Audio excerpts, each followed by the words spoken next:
คืนนอนวันฝันเห็นแต่หน้าเมียเก่าคิดอยู่บ่เศร้าอายจนกินข้าวบ่ลงคอ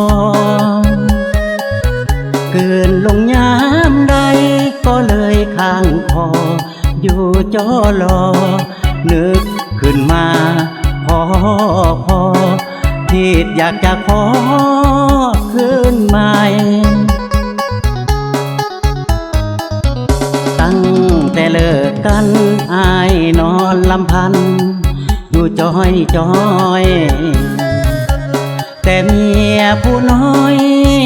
เขาบอกปล่อยลาลายส่วนว่าเงินทองก็พอมีกินมีสายแต่เว้าเรื่องน้ำใจมันห่างกันไกลปานฟ้ากับดินยอมมาผิดจงสวยผิดจาละนาที่แม่ทุนหัวพันละยาจะตี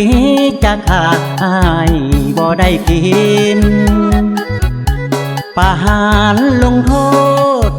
ทิมสนามหรือฝังดินกะสร้างเจ้าเถิดแม่อยู่พินอายบ่ได้คิดจะคำอยู่กันหลายปีความชั่วความดีความลำบากผ่านทุกข์ผ่านยากแสนลำบากอายขอจดจำอายมาขอโทษน้องอย่าโกรธนึกว่าเวรกรรมขอเอาหัวใจมามา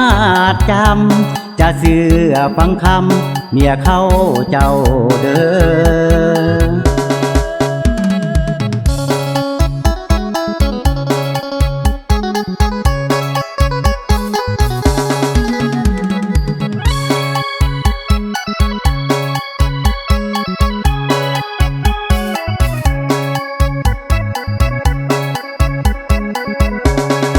ยอมมาผิดจงสวยผิดจาละนาที่แม่ทุนหัวพันละยาจะตีจะขาดอายบ่ได้กิน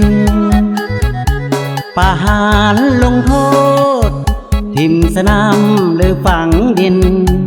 กะสร้างเจ้าเถิดแม่อยู่พินอายบ่ได้คิดจะคำอยู่กันหลายปี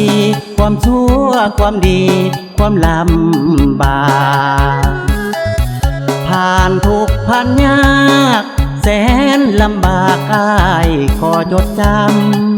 ำอายมาขอโทษน้องอย่าโกรธนึกว่าเวรกรรมขอเอาหัวใจมามาดจำจะเชื่อฟังคำเมียเข้าเจ้า